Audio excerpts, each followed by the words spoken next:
guys, Wrestling Throwdown here. I'm Haley and this is Joe, and we are going to talk about Hell in a Cell last night. Sorry this is so late, but we kind of both agreed that some of these matches we're only going to talk about for like 2 minutes, so Why watch the WWE pre-show on the WWE Network for only $9.99 when you can watch the wonderful times as host and the guest analyst Joe Passarelli, a.k.a. Joey Dice, breaking this pay-per-view down in the highlights and the lowlights.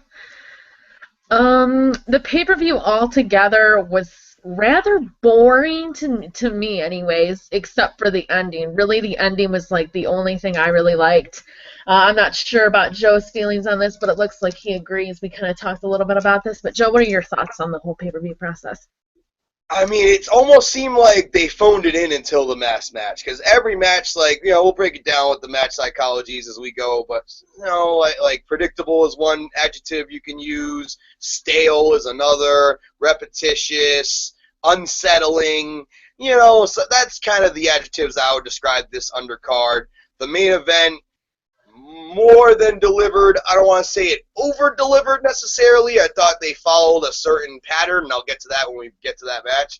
But I had no complaints with it. I did think it was the best Hell in a Cell match we've gotten in a long time. I don't know if it was better than Taker and Edge in '08, but it was pretty good. Yeah, definitely. Alrighty, and I have my thoughts on the ending, too, of the main event. I know my friend Brian, he really was pissed about the ending, and I didn't mind the ending at all, but I know some people were really pissed about the ending. Alright, first match of the night, Dolph Ziggler versus Antonio Cesaro. This was for the Intercontinental 2 out of 3 Falls match. This really surprised me because once Dolph got his first pin, I'm just like, okay, so obviously Antonio Cesaro is going to get the next one. But no, they let Dolph have both pin victories. And I was extremely shocked because both me and Joe obviously thought Cesaro was not only going to win this match, but I would think he would at least get one pinfall. And they completely made Dolph destroy Cesaro, so I don't know what it is. It's like they push him and they try to get our hopes up and then they squash him again. It's just like I don't think the guy's ever going to get a break. I don't think he's ever really going to get the push that we want him to.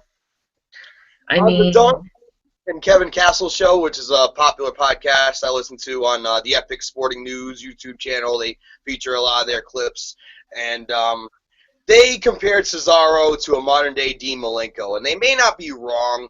Cesaro is one of the best wrestlers in the world. There's no man, woman, or child on this planet that can debate that. He is one of the best wrestlers, grapplers on this planet. And he does have the personality. In fact, if you watch the JBL show, I mean, he's actually quite funny on there, if you've been following that lately on the WWE's YouTube channel. But when it comes to his, I mean, I feel like they just ruined it after WrestleMania. Like, that was his hopes to really start the ascension, to maybe be a world champion or be a big star, win the Giant Battle Royal, turn babyface at that point, not become an irrelevant, foil to Heyman's jive every week. Not that I hate Heyman, I love Heyman, but it just didn't work. And I thought, hey, give him the Intercontinental title or at least make him look strong against Ziggler. I mean, lose 2-0. Doesn't even make the guy look strong. And I got no problem with Ziggler looking strong. You and me both agree Ziggler is also one of the best in the world. Probably has a little bit better personality than Cesaro, if I had to say that. He's been a world champion in the past for cups of coffee reigns. Never really had that strong, long reign. And he's another one that every time he gets to the top, he gets knocked right back down. But Cesaro hasn't even got to that point yet. Very unfortunate. And now it's like I don't even know what they do with Cesaro from here. I do feel like maybe this was a decision on the fly, and I said that this match could have been overkill with 2 Hell in a Cell matches, and we know Cena and Orton had to get all their repetitious shit in. So I feel like they lost time. With the 10 minutes they spent with Mercury and Jamie Noble on top of the cage, we'll get to that, maybe they could have given this match the extra fall it needed.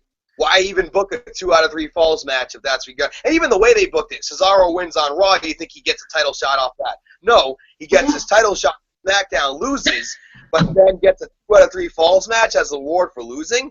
And if you want to count that SmackDown loss, that's 3 straight pinfalls the Zigman has got him. Good fun. Yeah, and sorry about that. My dad keeps coming in my room. Um, but yeah, I agree. I don't get what was in the match itself. I was expecting way more out of the match itself. The match just like it was really fast paced. It just wasn't that great. I just Right. got from work and I was excited. I was like, great, this is the first match because I missed the pre-show and I was excited. And of course, this is the match they start off with. Matches they start off with, they have usually been good for the pay-per-views, and this one, I don't think it really obviously was as good as what people thought it was, and obviously Dolph retained, so good for him, but yeah, really shocking. I think the word has to be rushed, and I can't lie. I didn't see the match. I caught this pay-per-view after the Nikki Bella beat Brie Bella match on because I was actually shooting zombies at this paintball the thing. It was like a Walking Dead reenactment little tour thing. It was pretty fun out in Southern Rhode Island. Pretty fun. Regardless, but yeah, I mean the way you're describing it, it just seems to me, and this is what I felt about it, rushed. You know what I mean? 2 falls, rushed. A match that could have, with 1 fall, even say if they made this a submission match, because they were both like using the sleeper a lot in their match on SmackDown, they should have made it a submission match. Let them go 15 minutes in a submission match, and Cesaro could have lost but still look strong as opposed to losing 2 straight falls. Exactly. I don't get it at all. The only thing I could maybe see is obviously there has been a word and talk that Wade Barrett is going to be returning soon. And same with Ryback. Ryback was actually, I guess, at the show last night, and he's going to be at Monday Night Raw tonight. I'm not sure when they're going to use him or whatever. I don't know where Curtis Axel was at. They even said that he was supposed to have a singles run while he was gone, but I guess they just said, oh well. But yeah, that whole thing's a mess. Yeah. Alrighty. Authority backstage. Pretty much Randy's all pissed off. He's looking for Seth. And Triple H and Stephanie obviously sticking up for Seth. And obviously because he's their baby. And obviously Randy's saying that if you don't take care of him, I will. So obviously we knew, especially after what happened at the end of the night, obviously we knew Randy and Seth are going to be feuding next month, which I'm excited for. Both of my guys again feuding. It's gonna be. And as I this pay-per-view being in St. Louis, that being Survivor Series, Orton will have the home crowd advantage, which will make Seth look like a strong heel. So that's really what they need for that match. Like Orton is, as much as I don't love Orton as a babyface, I don't love Orton in this role. Like just let him be independent. He's the greatest person not named John Cena in this generation. So why is he sitting there playing lackey to Seth Rollins? Seth Rollins, yeah, book him like a future star. That's what you need to do. No problem with that. But, Kane being a lackey, that's fine. Kane's at the end. Randy Orton's still, in theory, still in the prime of his career. He's not like... Randy's only, I think, 34, so he definitely still has a few more years left at least. And takes care of his body tremendously. Had injury issues in the early part of his career, especially with his shoulder and collarbone. But he's really worked hard, and if you watch the Viper DVD and other things, they really show you like the treatment that he gets. He really takes care of his body well. People can make fun of him for having the tour bus, but it prolongs his career. And same thing with Big Show and other guys on the bus. Yeah, speaking of injury, the rumor is he actually injured his back last night, but it's not serious enough to, I guess, have him off or anything like that. So we'll see if there's any more word on it. But yeah, the injury, the rumor was he did injure some part of his back. I'm not sure. Alrighty, Nikki Bella versus Brie Bella, and this was the first one that we disagreed on for the match. Loser pretty much obviously was the other one's personal slave for 30 days, and Nikki Bella wins. And so that's one. Any good? Or? To tell you the truth, it wasn't as bad as I thought it was going to be. Nikki Bella actually kicked out of Brie Bella's move, and I think Brie kicked out of one of Nikki's move. Yeah. So they each kicked out of each other's finishing move, and then Nikki obviously did her finishing move twice, and then she finally got Brie. The falling back. It wasn't as bad as I think people thought it was going to be. They actually, now, oh my God, me and my brother were just like, oh, when she tried to do it. Obviously, Brie tried to put in, obviously, Yes The Lock. Yes Lock again.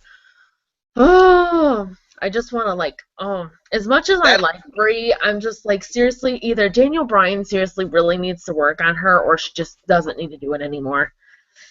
Because to me, it comes off as her trying to get over because of her husband. I mean, I'll give you an old school example. Everybody loves Miss Elizabeth. You could say, you didn't grow up in that era, so you looking back and be like, oh, people love Miss Elizabeth because of Macho Man, right?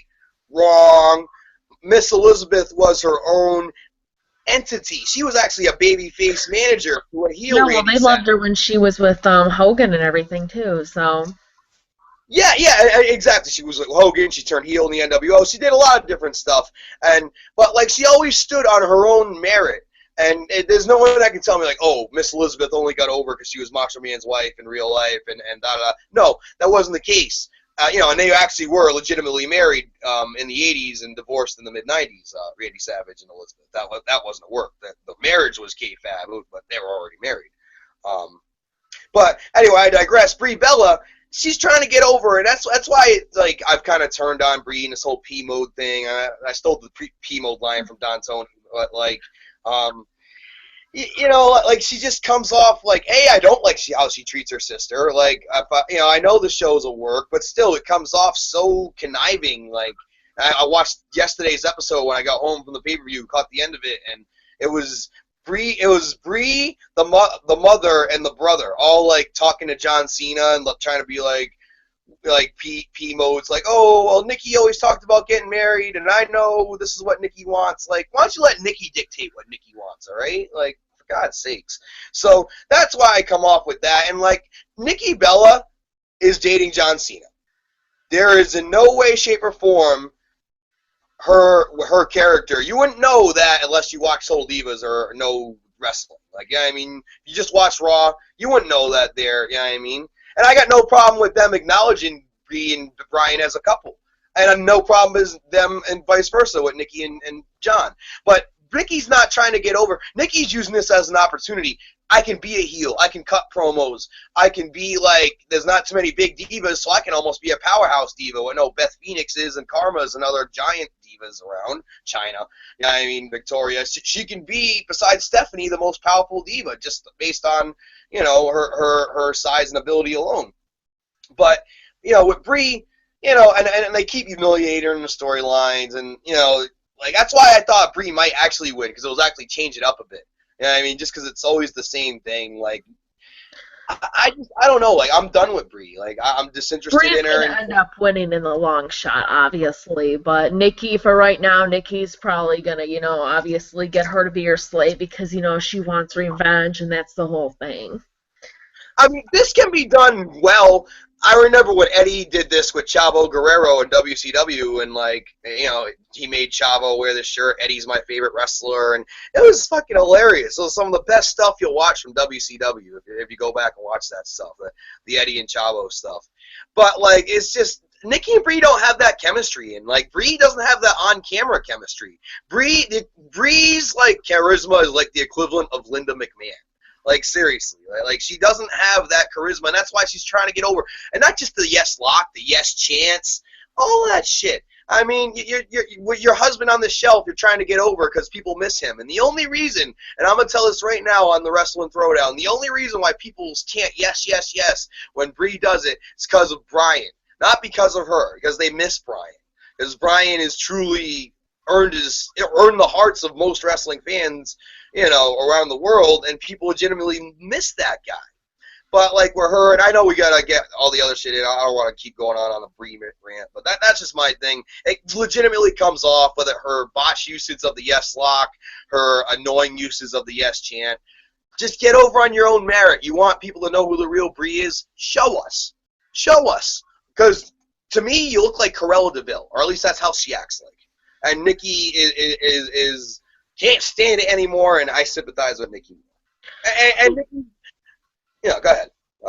Well, a lot of people hate Eva Marie too, and I always stick up for Eva Marie. Everyone's trying to say, she sucks and to get fired and everything, she needs to get fired. And my defense is always I love Eva Marie. I really do. I do like Eva Marie a lot. And you know what? To tell you the truth, if she gets fired, Cameron needs to get fired because you know what? I think Eva Marie is better than Cameron, and that's really Cameron got fired first. Again, like people like Cameron and even Rosa Mendez, they've been on the roster a long time and they haven't really grown. Eva Marie, you can tell she's gotten better. First of all, they wouldn't have booked her against AJ Lee a couple of times if she hadn't gotten better. And I studied her a lot in those matches, and she actually hung in there with AJ pretty good. AJ gave her a little bit of shine. She didn't just get squashed. She's not awkward to watch anymore. She is working hard. She was in a tough spot. She came from being a model full-time to literally being in developmental for 3 weeks to being on Total Divas and on the main roster. That's a tough deal. I mean, Eva Marie, like she's grown on me a little bit. Like obviously she's a beautiful girl, but I could kind of understand her personality more. Like especially watching Total Divas. To me, her and Naomi are almost the two most like sympathetic characters on that show, as far as like definitely. And like Eva Marie, like I think she's got the ability to be better than names like Stacy Keibler, Tori Wilson. Beautiful women that lasted in the wrestling industry for over a decade, weren't exactly known for their wrestling prowess, although Tori Wilson busted her ass to get better, and so did Stacy. But I think Eva Marie, with how young she is and how she's learning now, she has a chance to be a better wrestler than those two Hall of Fame caliber. Yeah, definitely. Alrighty. Usos versus Goldust and Stardust for the tag team titles. This was just kind of random. I mean, well, it wasn't like random. I mean, they were obviously still feuding, but there wasn't really, obviously, they didn't have any more promos to cut or anything, and it was just kind of a random match. Then Goldust and Stardust obviously still retained. So, and my brother was really mad. He thought the Usos were going to win. I'm just like, nah, they had their run. Goldust and Stardust are going to keep it until obviously one of them turns on the other so then they can face each other at WrestleMania. I think the big problem is the lack of babyface tag teams right now. It's almost like they're desperate to go sign the Young Bucks or something. Yeah, that's like the only Dudleys. Rumors are the Dudleys may be getting signed. So I could see them bringing the Dudleys to work with Goldust and Stardust and take the titles from them, and maybe the Usos can take it back from the Dudleys at WrestleMania. Almost kind of what they should have done with the Outlaws and the Usos last year, but they rushed the finish at a Raw instead of WrestleMania. So that's why I see it's almost like you can almost see they're going to bring in the Dudleys because there's just no other good babyface tag teams at the moment. I mean, yeah, or they're going to have to turn Slater Gator face. No, I'm just joking. I actually would not mind that, though, to tell you the truth. I would actually love that, to tell you the truth. Or even Miz and Damian Sandow as a face tag team. I don't know, though, if they'd turn Miz face, though. I don't know, though. That's a tweener team, but it's you can pencil it in the faces just because Sandow is getting so popular. We'll get to Sandow, but they really don't have that strong, like, you know, when you look at the depth of tag teams they had at one point. You know, I was watching. I'll show you the pay-per-view I was watching last night, Haley. Falling asleep watching WWF Judgment Day 2001, and they had this tag team turmoil match on there. And I mean, you want to talk about a wealth of riches at the tag team position. The APA, the Dudley Boys, the Hardy Boys, Edge and Christian, Chris Benoit and Chris Jericho. Like, yeah, I mean, and they had other great tag teams. But that's just one random pay-per-view where they had a scramble match or whatever for the tag teams. Yeah, not a scramble match, but like a gauntlet match for the tag team titles. So, and you look at it now, like tag teams, I think Slater Gator could be a strong 1A, like more popular than the primetime players were. Because the primetime players weren't supposed to be face, but they were getting popular, so they said, screw it, let's turn face, and then they ruined that. But Titus and Heath Slater are both likable guys. They really are. I think I like Titus a little bit more. I think you like Heath a little bit more, but I respect them both. And ditch Hornswoggle. That's the first thing they need to do. Ditch Hornswoggle, because that's why they're getting shit on right now. Because WWE and Vince McMahon, I got this tremendous idea. Slater Gator. Hornswoggle as a mini Gator. And we're going to feud him against Bunny and the Bull. Oh, it's going to be money. Get rid of the Bull and let Slater Gator be a legitimate tag team. They could be similar to what Frankie Kazarian and Chris Daniels were in TNA. Entertaining. That's what I think. Another tag team that I love Kazarian and Christopher Daniels. One of my favorites. Alrighty. But yeah, they definitely need some tag teams definitely in there. Dudley Boys, I think it's obvious now. Dudley Boys versus. I mean, it's a rumor and everything like that. I know there was a big kind of fight about that.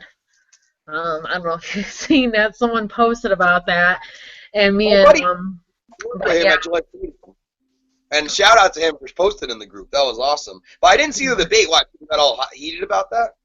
Yeah, people were saying this wasn't real and stuff like that, and I just said, well, me and Ben were kind of like, well, we never said it was real or not. We just said it's a rumor, but not everything on WWE. I mean, not everything true is going to be on WWE. Pat, my friend Pat, he's gonna be giving some love on YouTube. He's like a fan of the '90s, but he really doesn't watch now. The only match he's watched in the past year is the Wyatts and the Shield, that great match from Elimination Chamber. By the way, rest in peace, Elimination Chamber. But that's another video. So he was coming at it from a '90s perspective, wow, would it be awesome to see the Dudleys back? That's where he was coming off. So anybody who had heat with him, that's my boy, and that's where he was coming from. So people need to chillax. That's all. Yeah, definitely. Alrighty, John Cena versus Randy Orton, Hell in a Cell. I was so excited when I seen this wasn't the main event. I was so happy because I heard rumors that this was still going to be the main event and that they were going to have Seth and Dean earlier in the night because they were going to do something with John Cena and Randy Orton. There was going to be interruptions. But they obviously changed their mind at the last minute or something. You know how WWE is. They changed the script. And obviously they said, well, you know what, the Dean and Seth is what we obviously people aren't looking forward to. And obviously the ending makes it for. So this match, it wasn't bad, but I hated the finishing move. I hated the finish. John Cena won through the AA through the table. We have seen this done so many times. It's gotten so boring, and they kept kicking out of their moves repeatedly.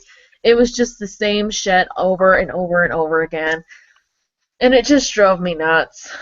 I was actually doing homework during this match, finished homework for tonight's class, and I was just like, yeah, and no offense to Randy, I love Randy Orton, but I'm just like, I've seen it's the same shit all the time, and I knew John Cena was going to win, obviously, because he's facing Brock Lesnar. He's got to get his rematch, and Randy Orton obviously is going to be feuding with Seth, so who else would have won except for John Cena?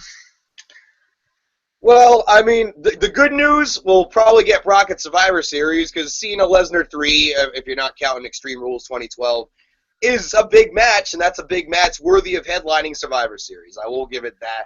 I really hope it's the last time. I want to see Orton Lesnar.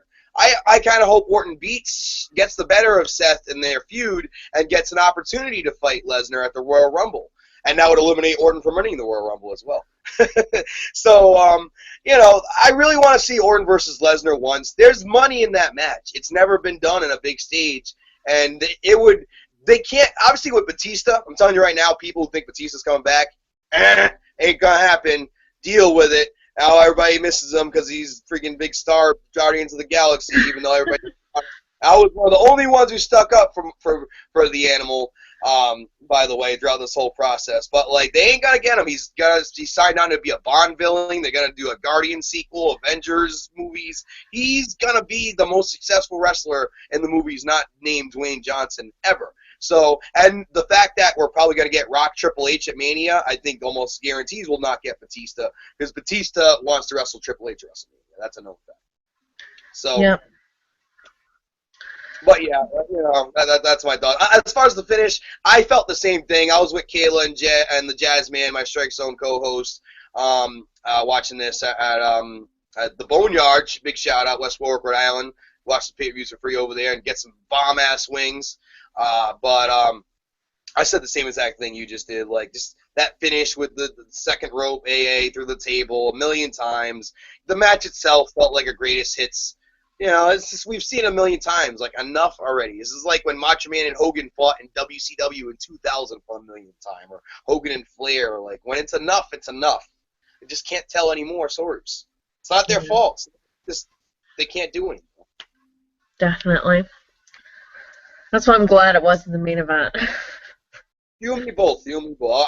I felt that same sigh of relief, and you know I was on that same side you are, like, praying Seth and Dean would main event. And, you know, I will say the video packages before both Randy and Cena and Dean and Seth, excellent. Those two video packages. I will say that. Miz versus Sheamus for the U.S. title. I was shocked about this. This was the one that Joe beat me on. I was a little shocked. Sheamus did win. Even when Damien Sandow interfered and everything, I thought, obviously, for sure, Miz was going to win after that. But obviously, Sheamus still won. So we will see what happens. Maybe Miz will blame Damien Sandow tonight. There was no heel turn or face turn or anything last night. I was a little shocked. Yeah. Especially about the Big Show and Rusev. Yeah. So maybe we'll see something tonight. Either, obviously, Miz turning on Damien. Well, actually, there technically was with the Paige and Alicia Fox, but we'll get into that later. I don't know what they're going to do with that, though. But maybe Miz will turn on Damien tonight, or something will happen with Big Show and Mark Henry. Who knows? But, yeah, I was a little shocked about that. But the match was just, it was nothing special. What really was worth talking about was after the match, when Miz got the bro kick and Sandow selling everything. The crowd loved it. I thought it was hilarious. I mean, Damien Sandow, oh my God, talk about turning chicken shit into chicken salad. Like, oh my God, Damien Sandow is just amazing. And he is like one of the few reasons why I get excited to watch nowadays. Like, seriously. God bless you, Damien Sandow. I don't like him, but he is pretty funny. Oh, he's like my brother's favorite right now. My brother's obsessed with him, so I have to hear about that every single time he comes out. I'm just like, oh. All the shit he ate and playing dress up and Abraham Lincoln and Magneto and all the terrible shit they had him do, friggin' and you know, losing to Cena and then just becoming irrelevant. He's gonna be a strong babyface after this. I don't know. Maybe he'll take him to the IC title or US title. I doubt any further than that. He'll never be a world champion. And that's fine. Not everybody's going to be a world champion. But he can be on the rock. He can be the next Santino. Like, I feel like that Santino kind of like comedy role, it's up for grabs right now.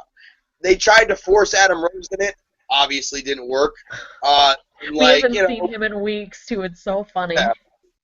Since Kathy Lee and Hoda. And so I feel like Damien Sandow can be this generation Santino Marella. And there ain't nothing wrong with that. Let me tell you. Ain't nothing wrong with that at all. Make good living off that. Yeah. Rusev versus Big Show.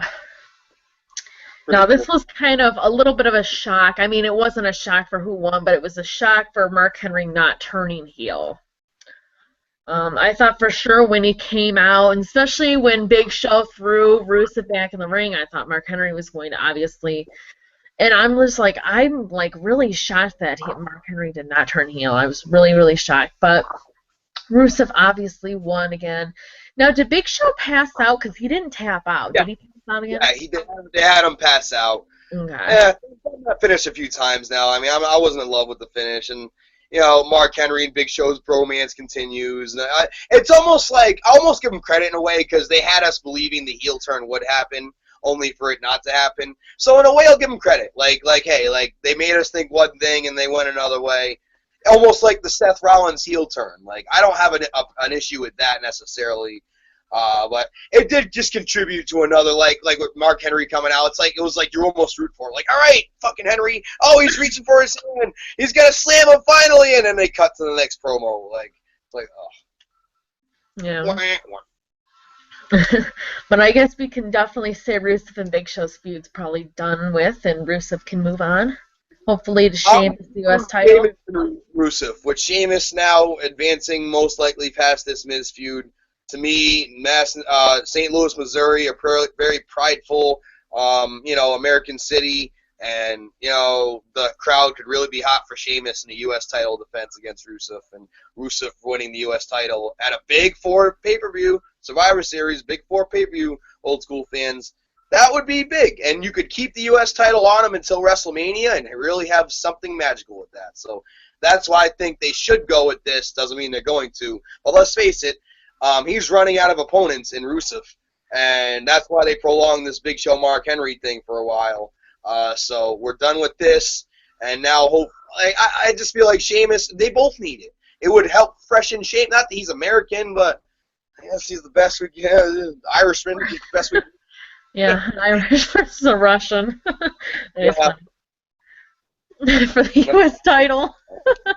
I just think, and even with the two matches being sequentially following each other, it just makes sense for them to kind of go. And, it seemed like certain things that they're moving on with feuds, and with Paige and AJ, I think their feud's done. Looks like Paige and Alicia are going to be feuding. So they did steps to make feuds go in a different direction. And on Raw, and that's what they do now. It's almost like WCW in the 90s. The pay-per-views would be like this, like we watch now, and then on Raw, on Nitro rather, would be the big shockers, and that's how it is nowadays. You don't get the big shockers on the pay-per-views. You get them on the Raws. I was at Money in the Bank in Boston.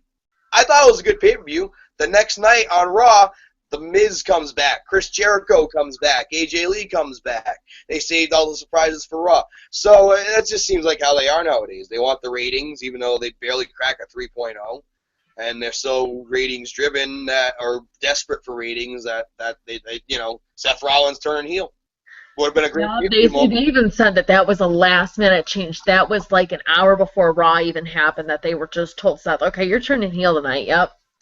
That doesn't shock me. I have not heard that story, but that does not. Oh yeah, it's online. You can find it. I might send you a link later if I can find it again. But yeah, I read up on that.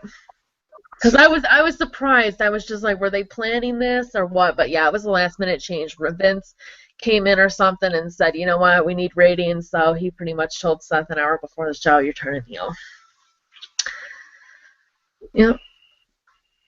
It's interesting. AJ Lee versus Paige, and yes, this feud seems like it is going to be done finally. I mean, it was getting overdone. We'll give it that. Really since WrestleMania, they've been feuding. If you know what I mean, like AJ took a few months off, but it all started the night after WrestleMania. They got 6 months out of it. That's pretty good for a Diva feud. Yeah, and obviously AJ Lee won. Not a surprise there. And Paige obviously got mad at Alicia Fox and slapped her and said that she hated her. So I don't know if Alicia Fox is going to be turning babyface or what. We will see. Well, and maybe Alicia Fox, maybe they'll actually, you know what? I would not mind Alicia Fox beating AJ Lee. Because you know what? Alicia Fox is one of those people, where they found her, she was a model before, and she actually, I think, can wrestle. She's one of those people that she wasn't obviously into the whole wrestling business and everything like that, and she wasn't, planned to be a wrestler. She can actually wrestle.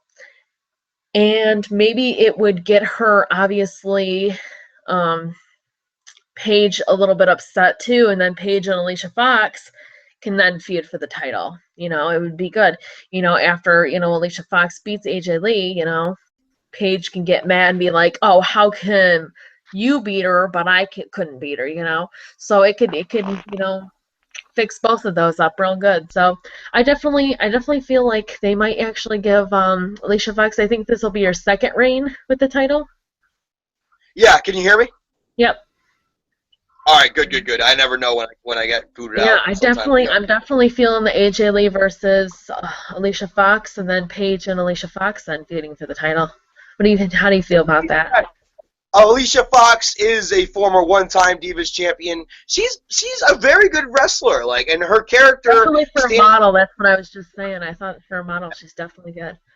And now with her being in the mix with Total Divas along with Paige, it seems like Foxy's gonna get maybe kind of a push, and maybe with Rosa, maybe they're gonna kind of phase Rosa out, because I don't think the Rosa experiment's working out too well, on Total Divas. I'm rooting for her, but I don't think it's working out too well. So with adding 2 new members, and you never see Naomi yet. Oh, total divas rant. Girl, bye. But yeah, I thought it would be interesting. So we'll see what, I mean, there's a lot of different stuff that could happen tonight. So we'll see what's going to happen. All right, the main event, Dean Ambrose versus Seth Rollins. And Dean climbs on top of the cage right to start it off before Seth even got out. He was just waiting for him on top of the cage. And then obviously Seth looked like he was going to climb up on top of the cage, and he goes, no, you know what, never mind. And then he shows, obviously, sends Joey Mercury and Jamie Noble up there. And then he comes up from behind, and he starts climbing up, and Dean just starts hitting everybody with a kendo stick. And then Seth starts making his way down again, then so does Dean, and then they just start hitting each other on top of the, hitting each other's faces, and everything while they're climbing down. And they both fell off the cage halfway down, and then they went through 2 tables. That was a tough bump for both of them to take, and it looked ugly on the replay. I'm gonna give my thoughts on the structure of this match at the end, but like just that moment. The first one where Shawn Michaels, the first ever Hell in a Cell, where Shawn Michaels got thrown off, I felt like it was equivalent to that fall. Because this new Hell in a Cell is much bigger than the original one. So, like, that little, like, metal rung that they were on is probably equivalent to where Michaels fell, where he was holding on to the top, and, like, I think Taker threw him off where he was, so he took kind of a delayed bump when he was hanging off the top on the first ever Hell in a Cell. So I thought that was a great moment. What a just great storytelling they both did, and that was a huge, crazy bump number one that they took, and it was very good. Yeah, definitely.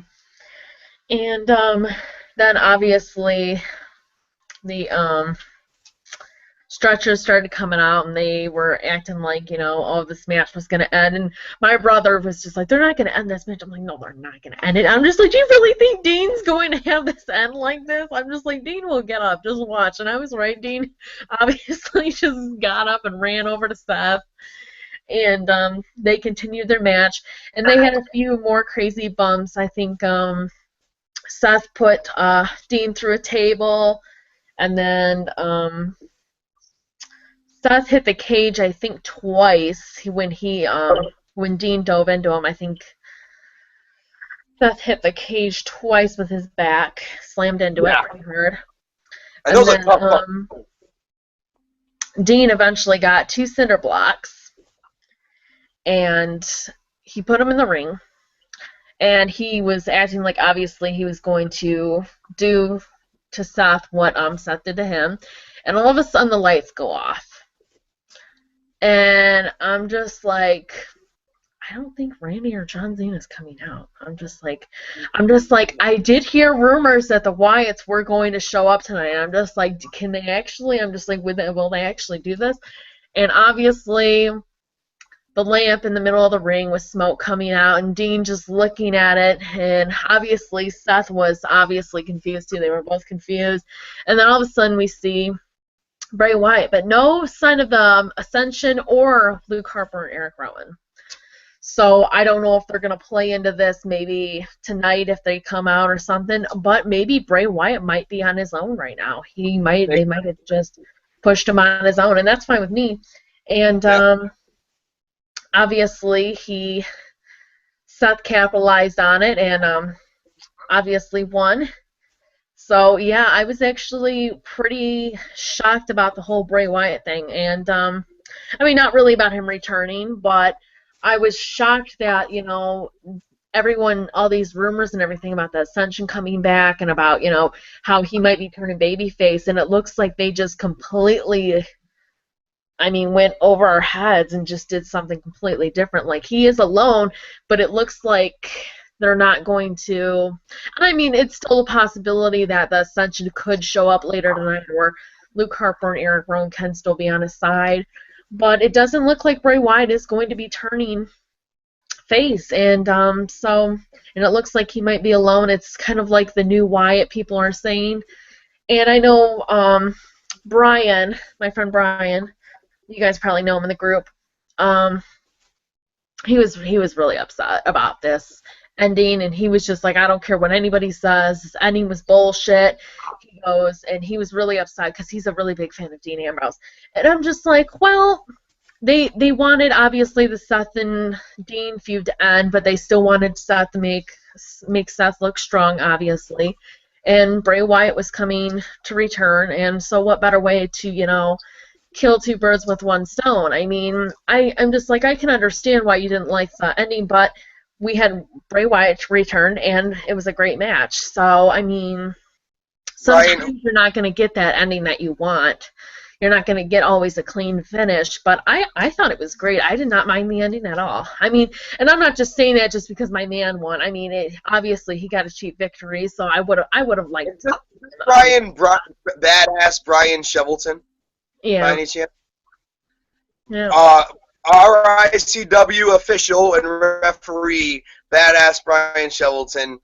Brother, stop the butt hurt. Brother, this is Joey Dice keeping it real and keeping it moving with you. The rest of this pay-per-view was a giant can of shit packaged for us. This main event was incredible. This was a top 3, top 4 all-time Hell in the Cell match. And what they did, I want to tell you fans what they did from a wrestler standpoint and watching the way I did.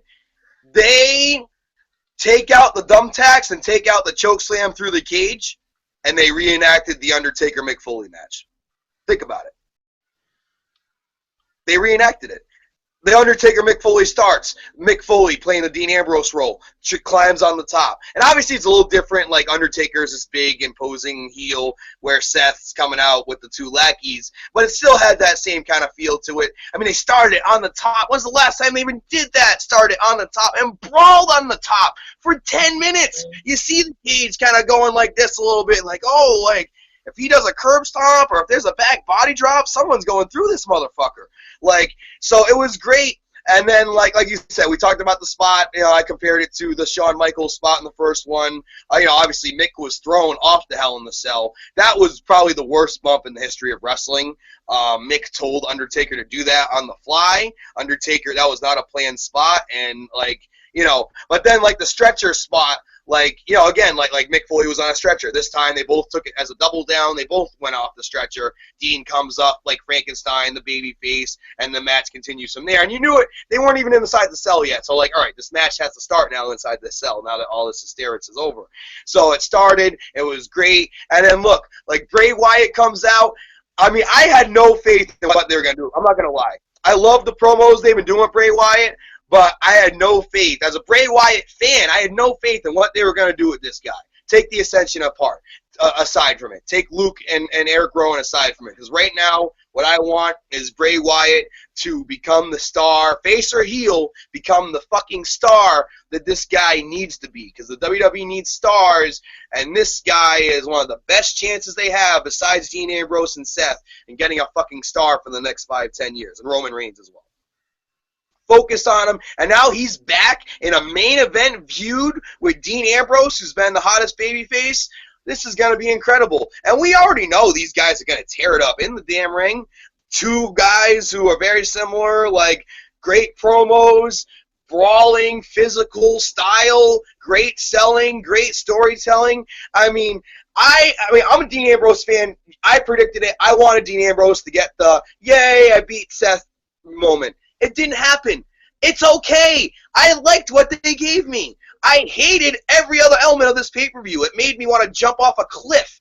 But this match was absolutely incredible. Absolutely incredible. And Bray Wyatt, to bring Bray Wyatt, the last time we saw Bray Wyatt in a match, he lost to the Los Matadores. Does anyone realize this? After Chris Jericho put him over clean, he lost on SmackDown to Los Matadores. And now this is the direction we get from him. Incredible. And you put 2 guys who are on the way up and put them together and see what they can do. And that's what Dean and Seth has been for months. And let's face it, for Dean needs fresh blood to work with. The only people Dean Ambrose has worked with since leaving the Shield, has been the Authority. Orton. Seth has been the focal point. Kane. Even Mercury, even though it's not a match, even these stooges to a certain extent. So now, Bray Wyatt, fresh matchups? Yes! So, badass Brian Shovelton, I hope you're refereeing my number one contender to the RICW Universal title match next Saturday, November 8th at the Chop Shop in Providence, Rhode Island. Because, my man, it's a fatal four-way, which means there are no rules. And I'm not going to take your shit and your no-selling, kendo-taking ass. Keep it real. Or keep it moving. Roll the dice. All right. Did you enjoy that little promo you did? All right. But yeah, I definitely agree. I'm excited. They needed someone big. They needed, obviously, with Daniel Bryan, Roman Reigns, and Brock Lesnar obviously all being out right now. They needed someone to obviously fill the place of all these guys. And don't show me. I have it recording. And and so I really love this, and obviously my best friend, she's a huge fan of Bray Wyatt. She's in love with him. So she was obviously really excited. She loves Dean Ambrose, though, too. So I was just like, were you happy about this, or were you upset? Because she doesn't like Seth. But she was actually really happy, so that was good. But, yeah, I'm definitely excited to see what they have for Bray Wyatt. I mean, anything can happen. Yes, Luke Harper and Eric Rowan can show up tonight, or the Ascension can come up tonight. But for right now, I think they actually are going to have Bray Wyatt on his own. And it's funny, too, because people were saying, you know, that they've destroyed Bray Wyatt as soon as after, you know, they didn't let John Cena put him over. And it's just like, that's not true. And I mean, I was a little bit worried after, you know, he started running out of people to feud with. But now I feel like this is a good, fresh start for him. And I feel like he's back on track. And I feel like this is the right step. And I feel like they're going to do something great with him. I mean, I'm extremely excited. I love Bray Wyatt. He's one of my favorites. You know, he's one of my favorites, too. I was actually wearing his shirt last night, ironically enough. This is a shirt I was wearing last night just to freaking prove to the world. I was so happy, and like I said, badass Shovelton and anybody who was a hater. This match was incredible, and that was a great. No, it's just like it's like they combined the first match, the first Hell in a Cell match, Shawn Michaels and Undertaker, and Mick Foley Undertaker, which was the two greatest Hell in a Cell matches, in my not so humble opinion, of all time. So I'd give it a top 3, top 4, maybe right beside that Edge Taker one, because I like the Edge Taker one too from 08. But it was great. They told a great story, and like Bray Wyatt coming back in this new debut, almost like reminiscent of Kane debuting at the original Hell in the Cell, ripping off the door and all the shock and all of that. So I mean, we're getting a main event feud with both of these guys. Be happy. Don't worry. Be happy. Don't worry about a thing, because every little thing is gonna be all right. I just hope that they don't hurt Luke Harper while doing this, you know, while he's alone. I hope that, you know, obviously him getting, if he does get this singles push, that they actually do the right thing with him. Or if they put him, you know, with Eric Rowan too, you know, they can still be a tag team, you know, whatever. With obviously Luke Harper, you know, being in charge of the talking, and, you know, obviously that's fine too, because I feel like if they make all three of them separate right now, Luke Harper and Bray Wyatt will do just fine, but Eric Rowan, he's going to be gone soon. If they got the Warlord, somebody's got to be Luke Gallows. Not everybody can be stars. We got so lucky with the Shield getting 3 superstars out of that. If we can get 2 out of the Wyatts, I'll take it. Because I think Luke Harper, they've been trying to make the new Bruiser Brody since Bruiser Brody in the 80s. They tried it with JBL at one point. They've tried it with a bunch of guys. And I think Luke Harper can be that guy to pull that off and do it well. He's a great talker, great in-ring technician, has some of the best clotheslines I've ever seen. He can work, and like I hope for these guys, whatever they do, it's fresh. And like with Eric Rowan, he's gonna be the warlord out of the 3. He's gonna be the guy who, like, yeah, maybe they push him as a heel for a few weeks, but then you'll see him on Super. He's gonna be Tensai, for lack of a better way of saying it. He'll be Tensai. But yeah, I mean, no disrespect to Tensai or Albert or Jason Alberts or whatever he's going under nowadays. But you know, it's fine. Bray Wyatt, Dean Ambrose, and like you said, Seth and Randy. So we got our next feuds going into, probably that'll take us into Royal Rumble. Because let's face it, they won't really have any other fresh feuds probably after until Royal Rumble. So this is the direction the company's going in. These are the new feuds we're going to see, and I'm excited about that. I was a lot more excited with the direction the company's going than the shit on a plate product that the company served us, with the exception of a Marvelous main event. Yeah. And maybe they'll make it up tonight. I mean, I feel like if they have a good Raw tonight, I'll overlook the pay-per-view, you know. So. Yeah. I do have an announcement before we sign off. I know you want to start watching Raw. You missed the first segment. You want to catch up with your TiVo before you get too behind. But this Thursday on the Strike Zone, folks, this is not definite, but this looks like it's going to happen. Through confidential sources, it looks like we will be getting a former Ring of Honor television champion to be calling into the Strike Zone this Thursday to conduct an interview. And I won't give away the name, but if you know your Ring of Honor, he's the longest tenured television champion of all time. And a pretty recent one at that, too. That probably spoiled it. But I probably know him. I'll probably look him up right now. I probably do know him. You know who he is. If you've watched Ring of Honor, I might have to skip TNA that night. I don't know because I get up. I have school that night too, so I'm going to be missing a half. Is there a specific time he's supposed to be coming on?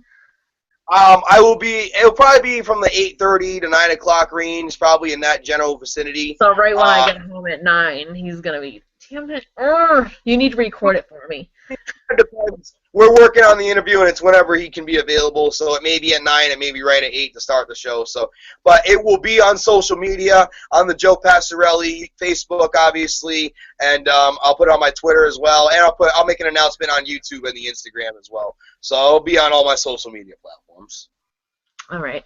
Well, you got to record it for me, definitely. All right, guys. Thumbs up that button. And subscribe, and don't forget to follow us on Twitter, and don't forget to join our Facebook group if this is the first time you're watching this and you like the content. And me and Joe will see you tomorrow for the Raw review, hopefully. What? What? Oh, I thought I lost you. I'm here. We're taking it home. I'm here. We will see you tomorrow for the Raw review.